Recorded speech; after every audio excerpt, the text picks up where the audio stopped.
it's not an efficiency study, it's a cost of service study. So what it'll have, it will show what each customer class is currently providing in revenue and what it costs to provide service to that customer class.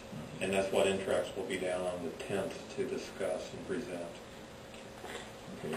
I might add one other thing too. Although it says draft final, I believe it's draft final on the website. For all intents and purposes, it's pretty much final.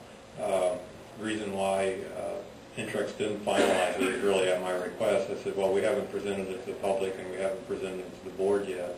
Let's make our presentation and see what comments come out of that. And then if there are changes that need to be made to the report, then it'll be finalized at that time. But they at this point in time, they've done all the work that they plan, that they know that they should be doing, unless something else comes up from the presentations. Okay. So this will be brought back to us at the next meeting. For approval of the $36,000. Tom Bursick speaking again based on what Mr. Broken said a moment ago. So Intrex has actually done all the work they were going to do, which is what I think he said at the very end. And then why you're getting them a gift of $36,000. Second point is in your resolution 26/2008 that you passed a little while ago about the Prop 218 process, which tracks the statute. It's not a remarkable series of regulations. It states at 4D that, assuming February 19th is the date these notices go out, that on February 20th someone will receive a notice that states the new charges listed, states various things, including the new charges listed herein are those to be used to provide the water service and are not for general governmental services to the public at large. The data supporting the new charges is available from IID at the following website address. And then there's a blank, because it's not there yet, and may also be reviewed at IID's offices. So, on February 19th, you must have available everything that will support those new rates. You create something on February 21st, doesn't count. You approve something on February 21st, doesn't count. You have your process backwards. Thank you.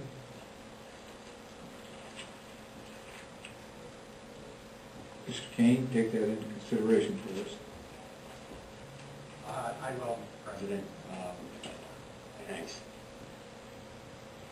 Let's see what kind of a water log you are. Thank you. At least he talks over the mic. Yes, he turns it on. That's good. Okay, we'll move on to energy matters at this time. Yes, Mr. President, since... Oh, excuse me. There you are. I didn't see you here. Mr. Jan stepped out, so I'll just go ahead and get his place. Just one real quick.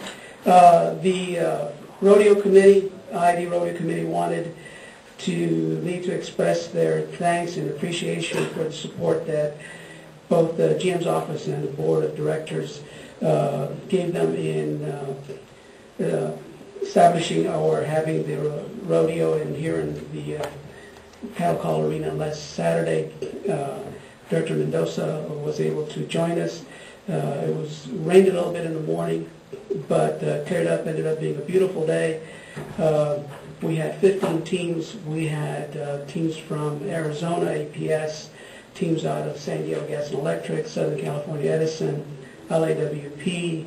We had 2 teams from CFE from south of the border. We also had a number of private companies that joined, that were able to compete. This is the first one I've ever attended, and if none of you have ever attended one, they're extremely interesting. It does really demonstrate what the linemen are really all about. Everything's done off of the poles. They climb up using spikes. There's a number of events. I'm proud to say that IID's apprentice came in first in a number of events. Well, we didn't quite take first place. APS beat us out by a few points, but they have a traveling team, which we don't. Our people are really working. We came in second. We beat out the teams out of Southern California Edison, the general manager's old stomping grounds. We also beat LAWP, San Diego Gas and Electric, and the. Well, that doesn't surprise me because we have the best working for the city. Yeah, it was really impressive. We also had a number of vendors. We had public displays for the public. I want to, again, if you could let the people of Raleigh know, and the city, and Director Mendoza, and our appreciation for letting them use the grounds.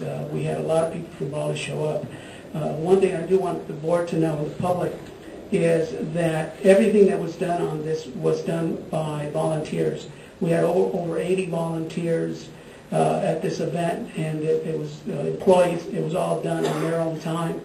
All the judges, all the teams that participated, all of the support staff, was all volunteer work. I know that Susie Carrillo was not Friday.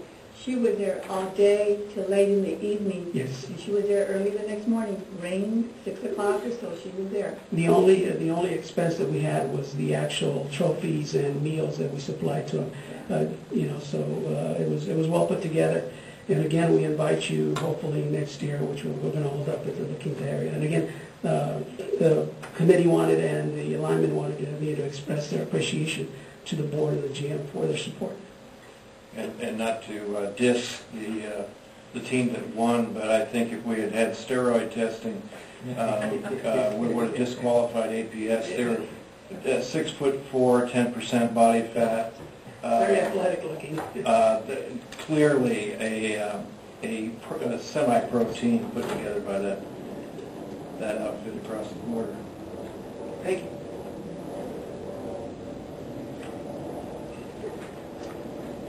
Okay, item 8, major work authorization, covering work at the Monroe substation. Pardon me, go ahead, Mr. Miller. You know, I know we were talking about water, strategic plan on the water side. I'm not sure, last Saturday I read in the paper that LADWP was able to obtain 100 megawatts from south of the border, and a small investment will be tagged green, my understanding. And I'm not sure, these opportunities keep knocking, how come we're not, we just don't hear the door. And so what I would like on a strategic plan on the energy is a whole board be involved, instead of just I as an advisor. Two can go at different times, or we can hold it here in a public session. But I think what was south of the border was an opportunity that was very consistent of a resolution passed in 2004. And is there a reason why we didn't take advantage of that? Well, we'd like to bring that back to you, a complete report on that next time. Because I know we had an RFP. Right, Was we that have- part of the No, RFP? no, that was not part of the RFP, but we'd like to bring that back to give you a full picture of that. I have a question on that. Sure. I saw that also in the paper. My question, I don't know whether, Mr. Mario, Yes. on that 100 megawatts that comes out of the geothermal down there in south of Mexicali, how are they going to get that out, and how are they going to transport that? I don't know. I'm not familiar with it. Juan Carlos might be able to Juan answer. Carlos, how are they going to get it up to the IV sub? Are they going to run it through the old 500 kV line, or how are they going to do this thing? Yes, they are going to deliver the energy at the 500 kV bus, and they are LADWP is requesting transmission services back to Palo Verde using an ID location in the SWIP home. Is there room for that?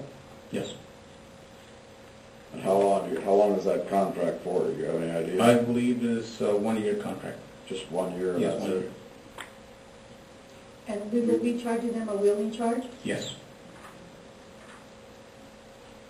$1.69 per kilowatt month. Okay, thank you. So that means they could have sold to us cheaper and made more money. Perhaps. Right. Good afternoon, Mr. President, members of the board, staff, and audience. I'm here to make a presentation on a major work authorization for Monroe Substation Second Bank Addition project. They have one of those at the lineman rodeo in the substation. They have the substation display. Oh. Really cool. They're huge things. There are standard 28, 25 VA transformers.